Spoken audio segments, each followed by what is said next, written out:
Hello दोस्तों, आपका स्वागत है हमारे चैनल जीके मास्टर में। और आज 68वीं बीपीएससी मेंस का जीएस पेपर 2 था। इसमें सभी क्वेश्चन देखेंगे, तो चलिए देख लेते हैं। इससे पहले अगर चैनल पर नए हैं तो प्लीज़ चैनल को सब्सक्राइब कीजिएगा, शेयर कीजिएगा और लाइक कीजिएगा। देख लीजिए, पहला खंड का सभी खंड का पहला क्वेश्चन अनिवार्य रूप से करना होता है। 1 नंबर क्वेश्चन है 1 में भारत में गत्यात्मक धर्मनिरपेक्ष को आलोचनात्मक दृष्टि से विश्लेषित कीजिए। और बी में है भारत में क्षेत्रीय राजनीति अपनी भूमिका निभाती है, व्याख्या कीजिए। और सी में है भारत के संविधान में सकारात्मक निर्देश देश में सामाजिक और आर्थिक लोकतंत्र के एक चार्टर के रूप में है, उदाहरण सहित व्याख्या कीजिए। और डी में है भारत के सर्वोच्च न्यायालय के न्यायिक पुनर्वलोकन क्षेत्राधिकार को स्पष्ट कीजिए।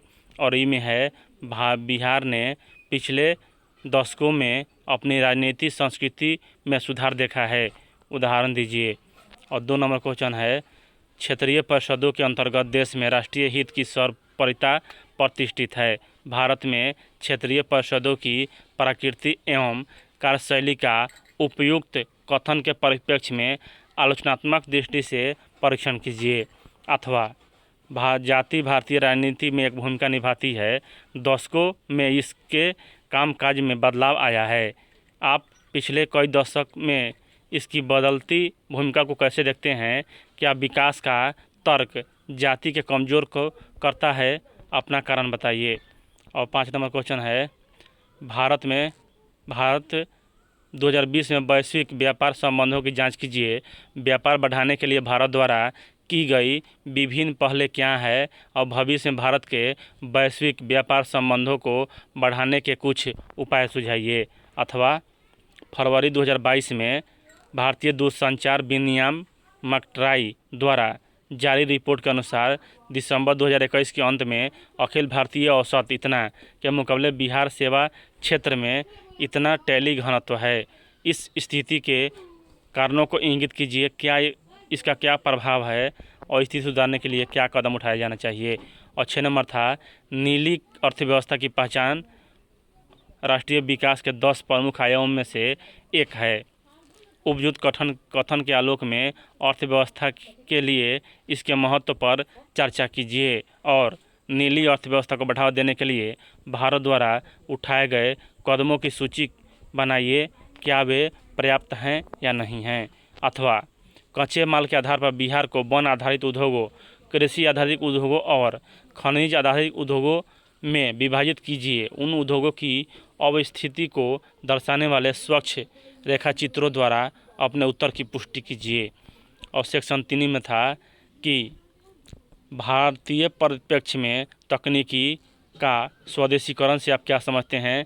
इसमें जो खंड 3 होता है वह 72 नंबर का होता है और साइंस एंड टेक्नोलॉजी से होता है।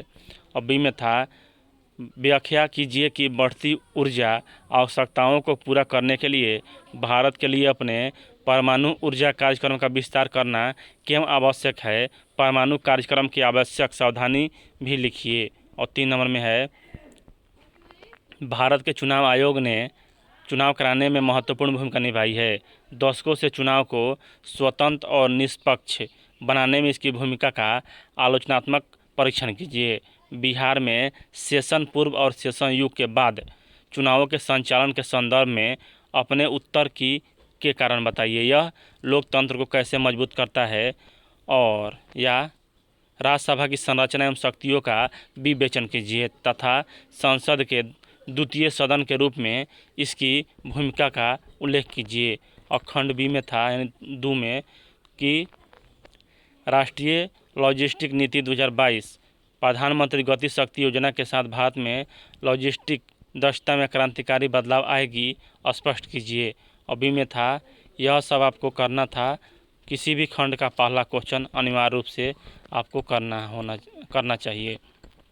और आगे था यहाँ संगणक एवं संचार के क्षेत्र में प्रगति के साथ आम जनजीवन एवं सरकारी तंत्र के परिप्रेक्ष्य में भारत डाटा चोरी के गंभीर संकट से जूझ रहा है। डाटा चोरी यानी साइबर थ्रेट के उन विभिन्न क्षेत्रों की विवेचना कीजिए एवं इन सभी क्षेत्रों में केंद्र सरकार द्वारा इसे रोकने के प्रयासों का वर्णन कीजिए।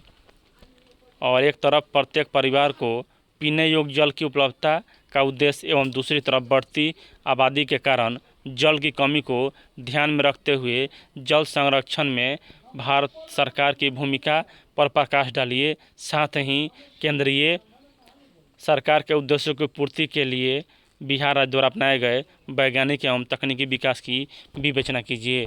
यानी यह सभी क्वेश्चन आपको मेरे टेलीग्राम ज्वाइन कर लीजिएगा, वहाँ मिल जाएगा। तो चलिए इस वीडियो में सभी क्वेश्चन देख लीजिए। वीडियो देखने के लिए धन्यवाद।